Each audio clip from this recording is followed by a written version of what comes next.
Perfect. So first off, wanted to hear you kind of introduce yourself, give your backstory. I don't even think I've heard. I heard your pitch, that one time in the meeting, but I would love to hear it again. Of, who is Mose? Where are you coming from, and how'd you get here? Okay. I think there's a lot of iterations of this that I tell, and I'm trying to make it concise now because I know this one runs on a bit of a tangent. But Mose Cassaro from Long Island, New York, originally more of a tech-savvy kid, less of a founder, but I was just a kid jailbreaking iPhones, building Cydia tweaks and fixing kids' iPhones, started a YouTube channel and a blog called iHelp, got about 25,000 subscribers, joined YouTube's partnership program. This is probably like 2011, 2012. Started realizing that I was making some revenue from AdSense and I had no idea where to put it. PayPal said you have about 90 days to put a cell phone number. Don't have a cell phone, not old enough to have one. Family was a bit anti-tech, you can say. And then ended up moving the dollars around to GDAX, which used to be an exchange at the time. Fast forward a couple of years, realized that I had purchased Bitcoin. I thought it was just some sort of a fiat currency, some sort of an online deposit where I can leave dollars and come back to them. Other than that, I used to just buy stuff from eBay. Because I was like, okay, if this dollars are in my PayPal can expire, so maybe I'll just buy this fake headphones, or I'll buy this or I'll buy that, and kind of try to sell that instead. So I had like a small little business that I sold, fixed people's phones, and online wrote blogs. One of them we wrote Ultra Snow, so every week I would write 4 posts talking about what new hacks came out, what new jailbreaks came out, what is Apple doing, who's partnering with who, etc. Those blogs are still up from 2011, 2012, and my friends often make fun of them. So I think around the time I didn't realize it, but fast forward when I realized that those dollars in crypto were something, this was probably 2015, I decided to go back to university to try to see if they had an entrepreneurship program. Ended up joining Hofstra University. I had dropped out of high school while I was building all this stuff. So I kind of knew I wanted to go somewhere that particularly had a focus on entrepreneurship and venture, but they also had something called the Idea Hub, which is a New York State certified startup incubator. One of the only 4 students that were entrepreneurship major, I realized that we were technically running the Startup Hub. We ran a digital remedy competition every year where we gave startups that came in that pitched $75K to the winner. We ran something called Smith, which is a student management investment fund, and we get to kind of build all these investment network that folks are coming in, VCs are coming in, we're kind of reaching out to them. Some startups reach out to us to do student body surveys because we are the entrepreneurial hubs. You kind of get to just work with early stage startups on a very, very early stage, I would say. Once I graduated, I had aspirations to go back into the startup world, but I ended up going to investment banking very briefly, startup M&A, buy side, kind of learned later stage diligence experience, but also very quickly realized that this is indeed the world that everybody outside wants to get in, but everybody inside wants to get out. We don't truly feel like you are creating any value. It's almost kind of, as someone who's been trading for 14 years, I love doing it. I love day trading, opening up your laptop and closing it. But the only person I'm truly helping is myself. And I'm just scraping the dollars off of the next trader who in that pocket of a time window, time capsule was outsmarted. So I think once I kind of realized that, I wanted to be more on the impact side. But when I say impact too, I'm not just saying, oh, I'm just a noble person that wants impact. Part of it is like, it makes me feel good. So I think recently I've been going through this process of, I want to give and I want to do all this stuff, but I realize that there's some sort of an I in there, and it's okay to have some sort of an I as long as what you're doing is truly out of the need for wanting to help people. Once I finished that, I used to be the annoying kid that would reach out and email all venture funds saying, hey, I saw your portfolio. You guys should probably talk to this startup. And out of, I think, 2,700 emails, I got 7 responses. And 2 of the responses came 4 years later because 2 of the startups I had talked about, one being Adept AI, had gone on and raised hundreds of millions in large rounds. I ended up talking to some late stage funds, BDMI, New York being one, for a platform manager role, and spoke with a lot of folks. And I realized that very quickly in a VC space, if you work at a fund, you're an analyst, associate, VP, the probability of you being at a partner meeting and actually having conviction behind a founder and writing a check is very minimal. And that process for you kind of get there, unless you go the scout route, it would be hard. So I started exploring that. And one of the funds called Link Capital in the EU, I connected with Christian Ring in there. He's a GP there. He ended up deploying into a portfolio company called Vigo. I ended up doing some work for them on go-to-market, fundraising, and kind of realized a bit of the European market landscape and how it's working, and the fact that you can be a person in the US and do some sort of angel work almost if you don't have the dollars, right? A lot of young folks come up to me and they're like, I want to do angel investing. And I'm like, you could probably lend your time. If you have a skill set, you can exchange. You can go to early stage startups and say, hey, I'll be your dev team, I'll be your X, I'll be your Y.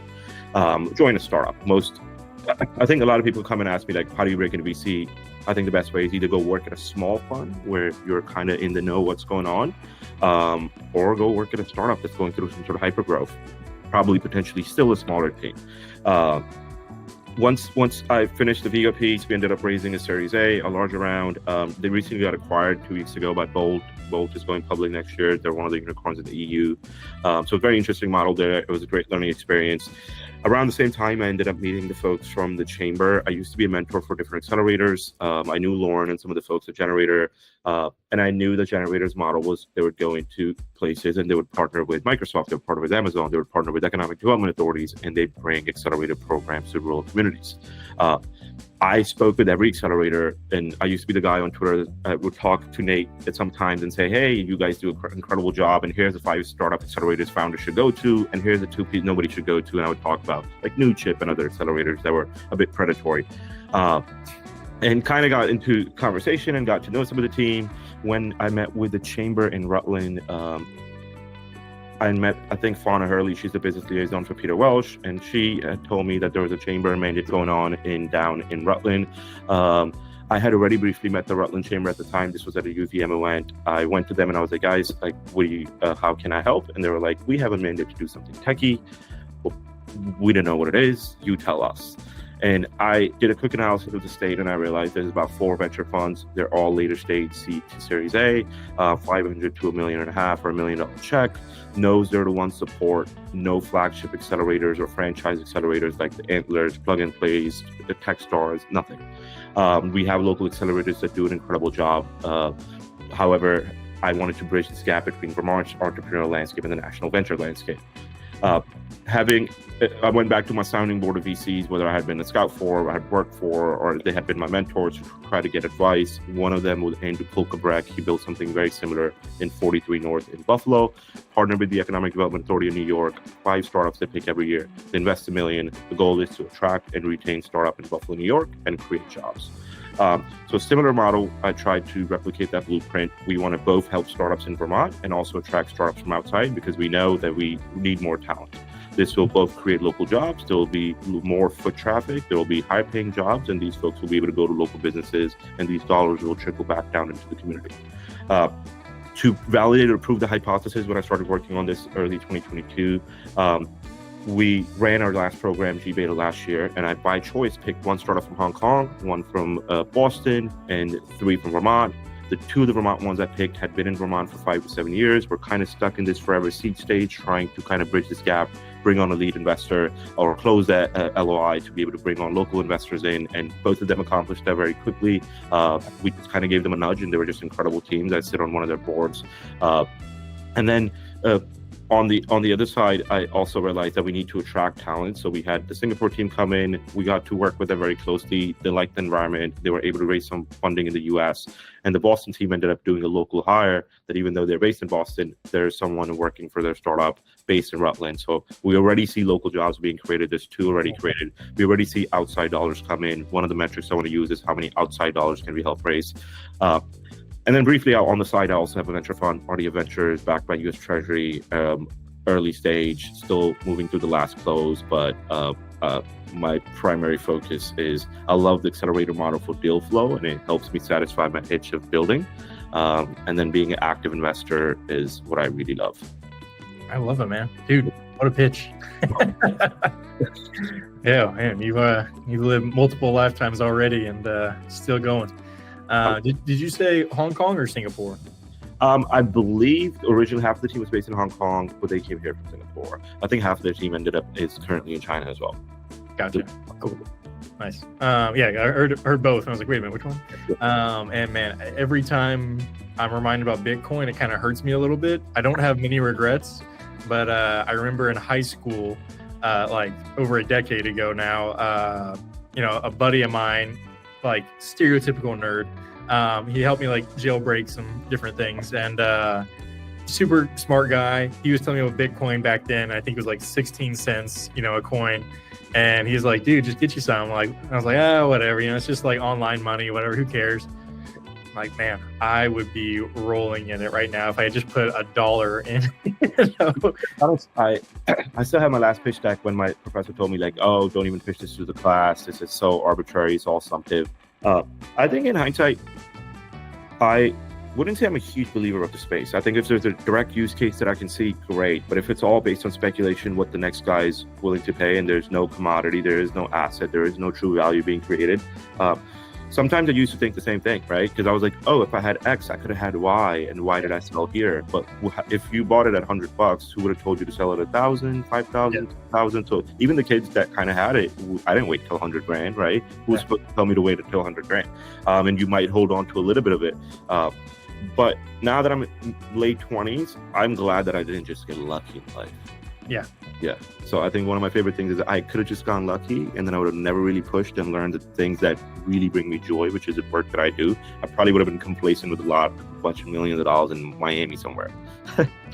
Until you blew it all. And I'm like, well, get lucky again. Easy money comes easy, goes easy. I agree with you on that. Well, great that you kind of brought up the title a little bit of, wanting to go from 0 to 1.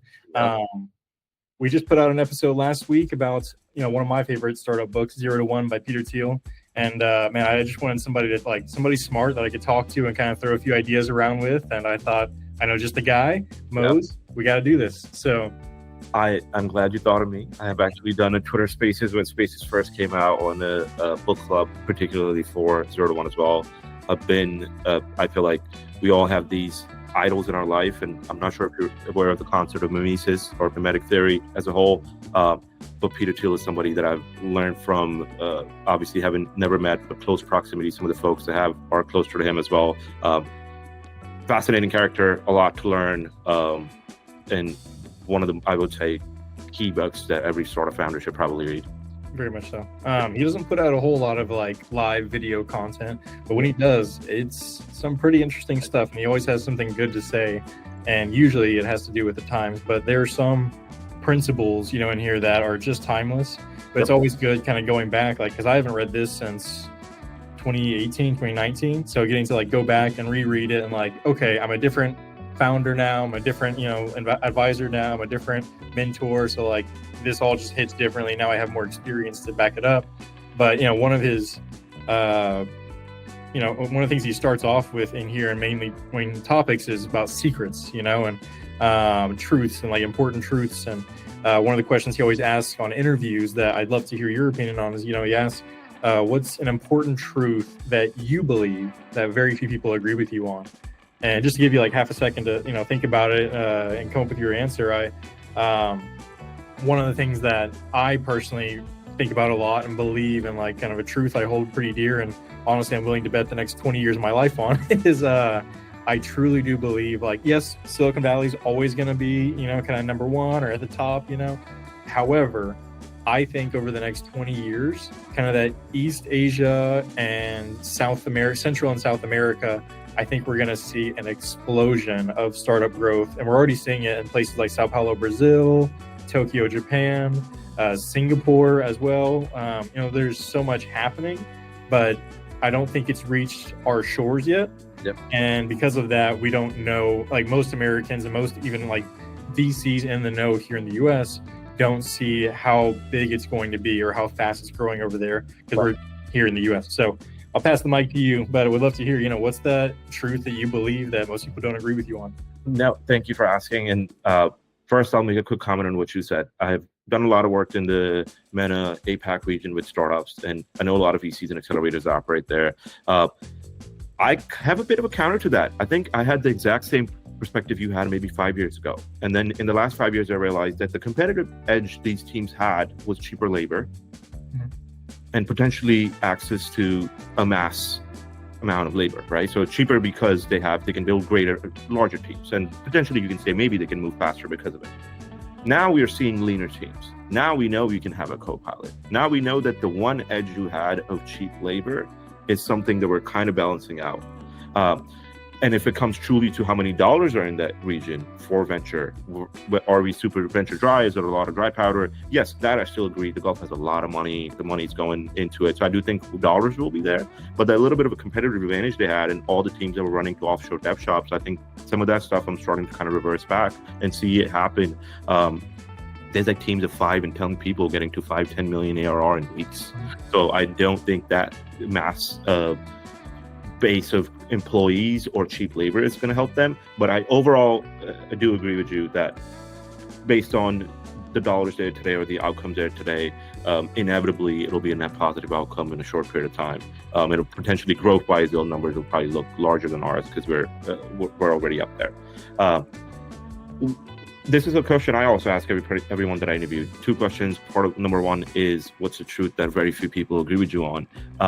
And I have several answers to this, but I think one of them recently that's been sticking out to me is the fact that progress isn't inevitable. I think most people assume, or we're kind of made to train to think that, hey, if you just show up, you'll make it. And that is a notion that I had strong conviction behind myself, but I think we've been conditioned to believe that the future will always be better, right? We're raised in a world that, yes, there's a bit of pessimism. People are saying, oh, back in the day, everything was so good. Movies were so good. Songs were so good. But we also know that collectively, we're just heading towards a better world. There's less people living under poverty. There's better food. There's less people that are malnourished. There's less people out in the wild. So, and the conditions are obviously very different. But when you think about future always being better, I think more advanced or more equal doesn't always come from being more connected. We're assuming more equal, more advanced means that's where we are. We're more connected. But history, if you look at it, right, it always moves in cycles. It's never a straight line. Civilizations almost always inevitably collapse. Knowledge is almost always lost.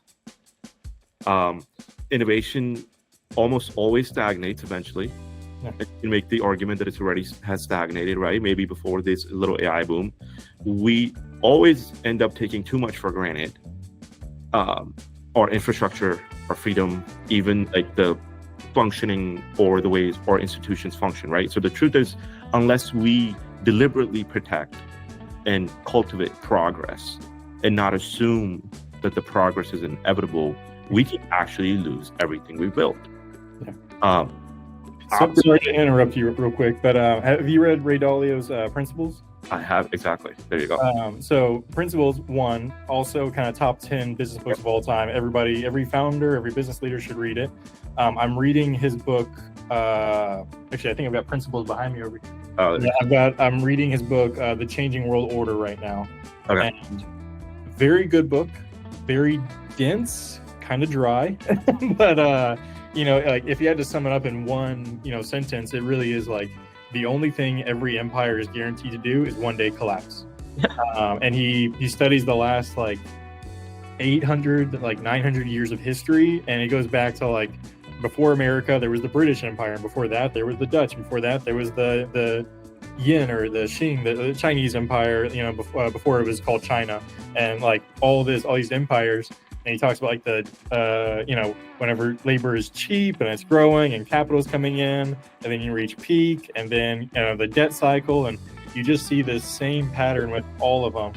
And you're very right. But there's also like I think it's like 8 of the last 10 collapsed via a big war, and you're like, but 2 don't, and you're like, well, there's a chance America could kind of go down just financially. And, I don't want this episode to be, pessimistic about America the whole time, and like, oh, China's about to take over. And again, we're being pessimistic. I think it's just that optimism without stewardship is just decay in disguise. Yeah. So I think that's what it is. I love being optimistic, and I love people being optimistic, but it should be rooted into something. Yeah, but also $36 trillion in debt, it doesn't really help. It doesn't matter how optimistic you are. So a great book. Whenever I finish it in a few months, it's like 500 pages, and I'm a very slow reader. So whenever I finish it, I'll do a small video on that. But very right. I think, man, what a good point of like, how did you phrase it again? Of like, optimism without stewardship is just Yeah.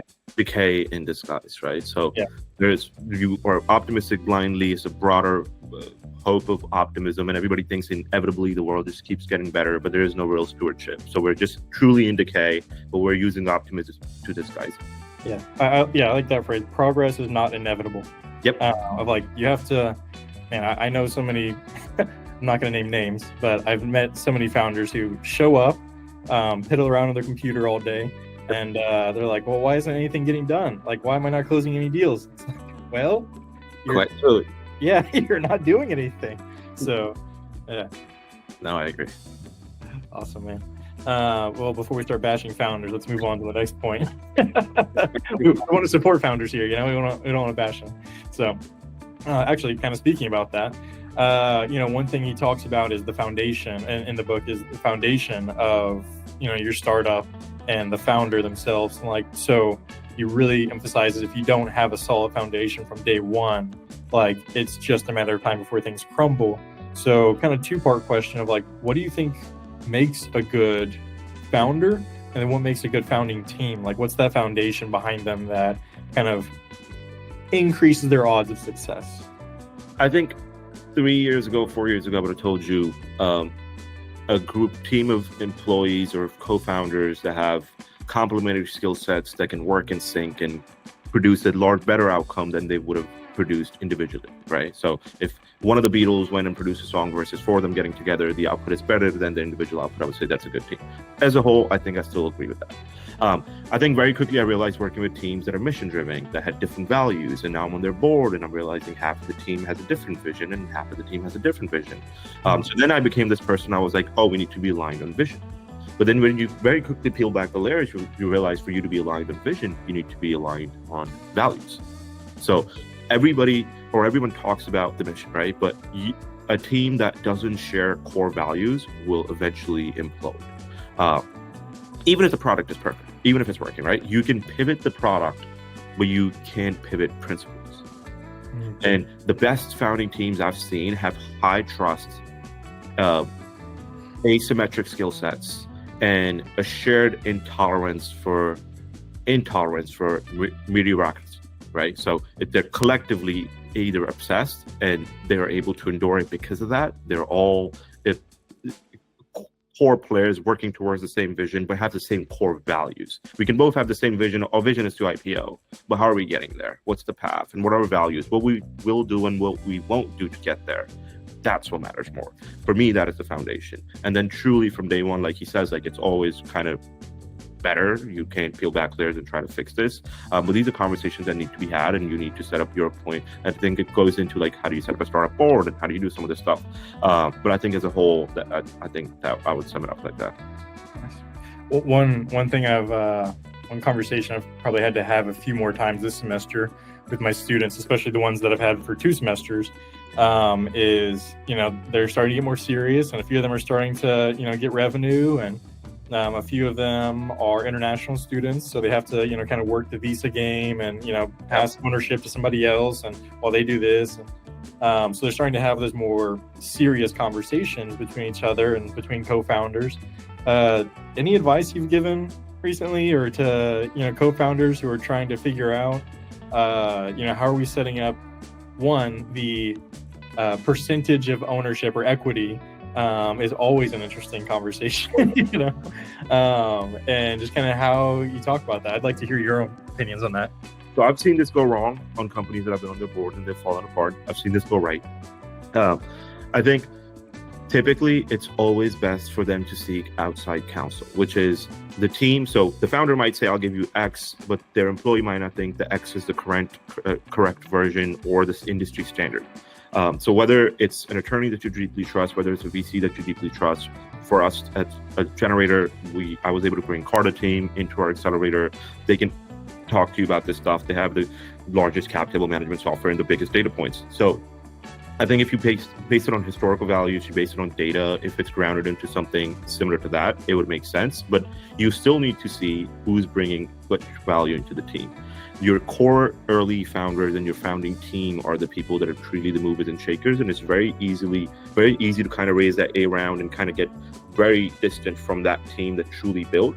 these are your A players. A players are the ones that are looking for internal mobility. These are the ones that are never complacent. So if you don't treat them properly, or they don't feel valued for the work they're doing, they end up being the first ones out. And then you end up being left with this glorified B player team, because now your A players were looking for some mobility. You kind of just went way above them. You brought new folks in, maybe ex-Meta, ex-Google, and kind of put them on top of the folks that helped you build the company. So I think those are some of the common mistakes I see at early startups, that all of a sudden the guy that built your entire platform is now working for this ex-Meta guy because now he's the product lead. Then this guy is more than likely going to leave, but he built the product. He's the DNA of it. So I think if you don't value your employees and what they're building and the value they bring, more than likely they'll self-select out. Good advice, man. I like it. All right, kind of moving away from 0 to 1 topics. I wanted to hear your thoughts on the kind of current state of VC. I think one term I keep hearing over and over and over right now is dry powder. Yep. You know, it's just everybody's kind of holding on to their, let's say, holding on to their horses. I'm getting all my analogies mixed up. Everybody's just holding on to their funds and kind of just waiting for things to change a little bit. And, you know, we're in some pretty precarious financial times. I think I saw a article yesterday. It was like 6.1 million Americans are behind on their mortgage payments right now. And, you know, I think we're now at 38 trillion in debt, actually. So things are, we're not in the best financial spot right now. But I don't know, again, you don't always want to, like, kind of going back to the previous conversation, I don't always want to say like, well, things are always kind of like this, you know, and like ups and downs, because eventually bubbles pop, you know, unfortunately. So we're like, and I'm also not the guy who's going to be predicting any bubbles to pop, because I don't know if you've ever seen those videos on people who predict the end of the world, like how wrong they are. Those always crack me up. And I'm like, I don't want to be that guy. The good thing with bubbles is if you predict that they'll pop, more than likely over X amount of period, you'll end up inevitably being correct, and you'd probably feel like you're smart. But to predict the time frame, it would probably be naive. Yeah, I agree. So would just love to hear your thoughts on kind of the current state of VC and like where you see things going. I think you, way more than me, probably have you know, more irons in the fire when it comes to the VC world, where I like to just kind of stay early stage and like talk to these founders around the world. So yeah, well, let's just hear your thoughts on that. Yeah, I think in 2021 or 2020, I would have told you peaks are high multiples, high valuations, bunch of spray and pray. LPs are very generous. Funds are looking to deploy really quickly so they can go raise the next fund. And you start to see investment activity that has big question marks around it. Not the best climate to deploy, but if you are a fund that deployed during the time, now majority of your time is being spent to do follow-ons for your portfolio companies that raise at valuations that now are either looking at a down round or can go out and raise, or they're going to M&A. Then I think we moved from capital being less and less dry last year, Q1, Q2, Q3, Q4. Today, if you ask me this question, I would say capital is no longer a scarce resource, but conviction is.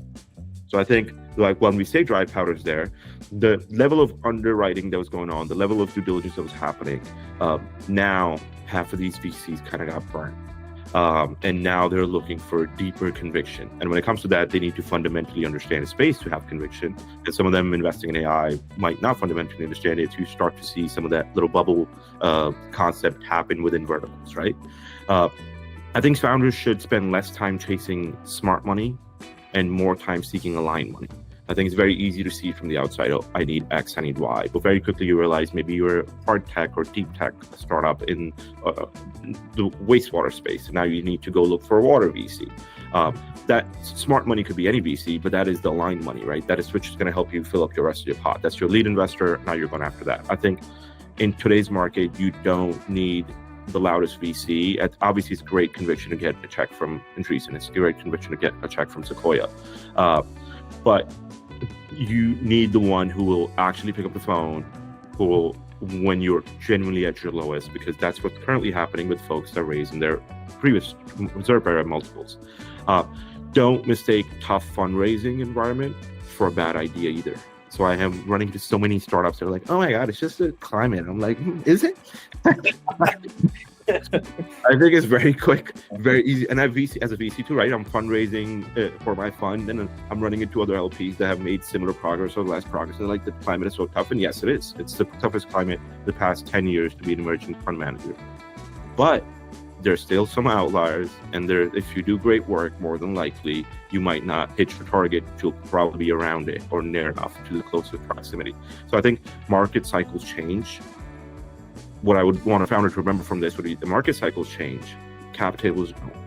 So if there's some, and I'm sure there's VCs that have invested during peak SERP and their founders aren't able to raise the next round, and they're not helping them because it is a markdown for them anyways. So you kind of want to, I think, focus on that more in the current market versus like, how can I get this largest check from this largest VC? If anything, past 3 years should have taught founders. I think it's a great time to build.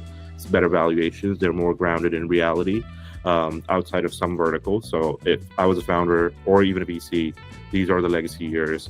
This is when great startups are built. Mm-hmm. I agree. I mean, we look at some of the biggest startups that everybody knows by name now, of the Ubers, Facebooks, all of them. Like, they didn't start whenever the money was great. They started in the down areas in like 2000, 2008. One thing that I always kind of talk to my students about who are interested in wanting to, raise VC money eventually is there seems to be a little bit, I don't know if the right word is misalignment, but yeah, let's just use that until I find a better word. And I'm sure somebody in the comments will correct me. But there seems to be a misalignment between, like, if you're the founder right now, especially when, we're in this type of market, you kind of want to take your startup to them with traction, with revenue, showing growth, showing steady, like, stability, where, the term I use, like, we are a money printing machine.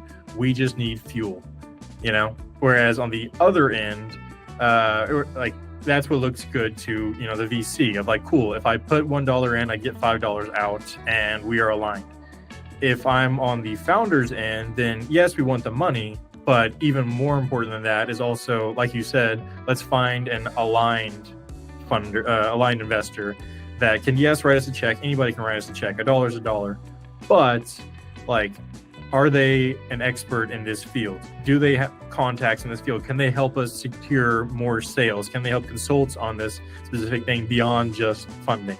Right. So I think there seems to be that kind of misalignment of like, we just want an easy, write a check, versus actually we need more than just the check. We need like consulting and like your advice and your network, and like, how can you help us grow beyond just writing that? Quite literally. And I think I heard Keith Rabo, he's talked about how you kind of want to work with a VC that fundamentally understands the problem you're solving. So he said that when rideshare was being solved, or particularly when food delivery was being solved, we were able to know that this is a mathematical problem. You need X amount of rides per hour, X amount of requests per hour, X amount of drivers to support it, X amount of business to kind of fulfill it, for the unit economics to work. And he's like, because we fundamentally understood that, we were able to place a bet on the DoorDash founder because he's a mathematician. So, and a lot of times you would run into other founders that would say, oh, this is just not working because of X, because of Y. So you kind of want to work with VCs or your early investors that can fundamentally either understand the problem you're building, they have a deeper conviction in you, or like you said, they have a Rolodex or access to network that can kind of get you in front of those folks. I agree. All right, last point I want to kind of bring up is, staying on that VC thought process. We definitely saw a slowdown in VC money last year compared to previous years, but I think even more shocking was just the sheer amount of it that went towards AI and AI startups versus other potential investments. I'd kind of like to hear, what do you think? Obviously, this is very speculative. What do you think comes after AI? Like, where does it go from here? I think very interesting conversation that I think I was just talking to you about, that I went to HBS this weekend. Patrick from X Fund was hosting a fireside chat with Arvind from Perplexity, the CEO there. And he spoke to him and he was like, hey, how are you seeing 6 months or 9 months or 12 months? What's your 2-year planning? And he's like, we do quarterly planning. And he's like, so you're a $9 billion valuation, your startup does quarterly planning, and you have no idea what's going to happen in month 4 or 5.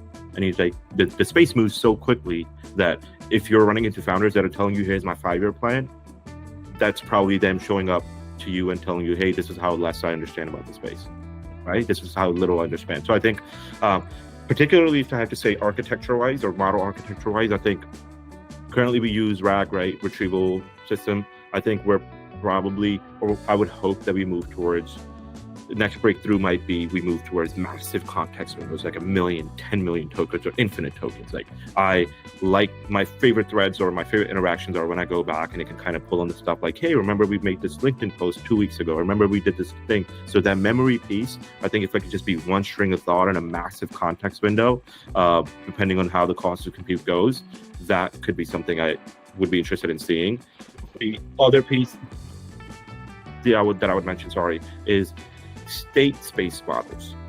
So what I mean by state space models, I think one of the shifts that I'm seeing right now is like the hybrid of models that maybe, again, not trying to predict it, could be the next Gen AI architecture as a whole.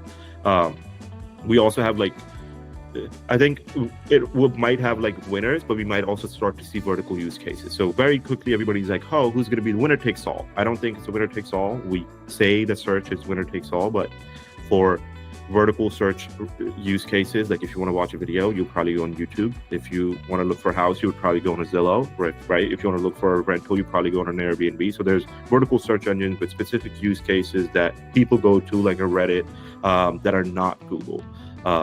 I do see a shift happen in that and how people do SEO. That might be less and less necessary, and how some of these ads work on AdSense for Google as this shift happens on search.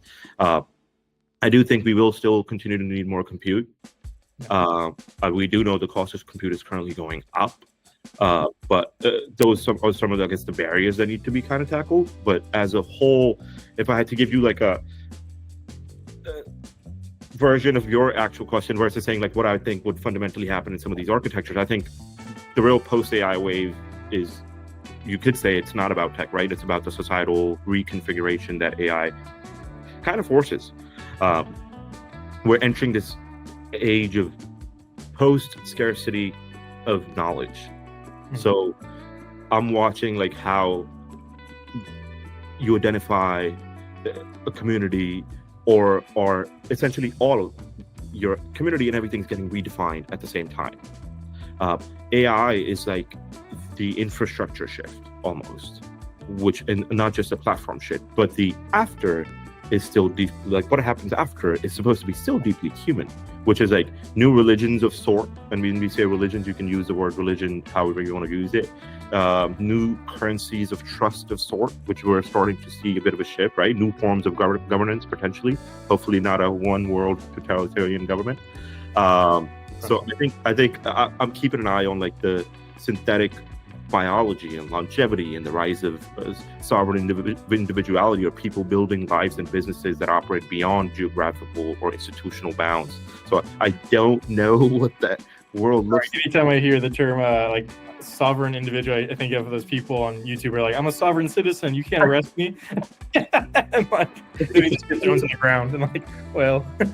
I think that as a whole, anything that has a great positive impact always has some sort of a version of a negative impact. But I think as a whole, as of yet, at least it seems like the positive will always outweigh the negative.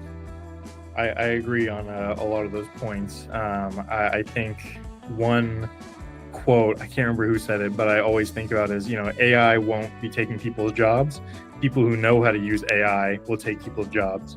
Totally. And I think one of the biggest problems that isn't really being talked about enough right now is like, all right, like the wealth gap is obviously widening.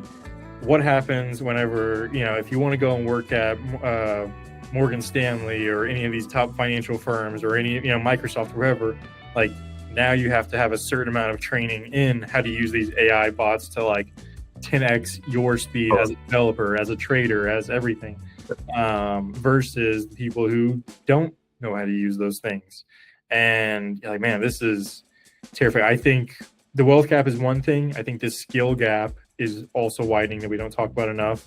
And now I forget what the startup is called, but they're basically just making burger flipping robots. So, when you get to the point where your robots, everybody talks about is it the Tesla bot, and there's Helix also makes one. That's the software portion of the, bot, but there's so many humanoid like bots that are able to do a lot of these simple tasks. And I think China just unveiled its first fully automated dark, they call it a dark factory because it doesn't have any humans except for a few mechanics to like fix the bots. You're like, this, it looks like something out of the Matrix or Terminator, you know, because you're like, this is terrifying watching all these like robotic arms like fix, like put all the cars together, not a single human in the frame. Wow. And you're like, okay, like what happens when all the low skill jobs are gone and all the like entry level, like when I was in high school, I worked at a gym, like doing all the cleaning. And when I wasn't doing that, I was manning the front desk. Like, there's nothing about that like a Tesla bot can't do themselves. Yeah. I think a lot of people when they bring that up always say like 100 years ago probably there was some person standing and putting caps on a toothpaste. Yeah. Was it the best use of their time? Probably not. Could they have done more for the world? Could we have enabled them to do better? Yes. In the short term, low workers, when we say that, oh, the low skilled jobs are going to be replaced, but these people find better jobs, those people are typically not the ones that go and learn those new skills to be that engineer fixing the robot. So they kind of get displaced in the short term.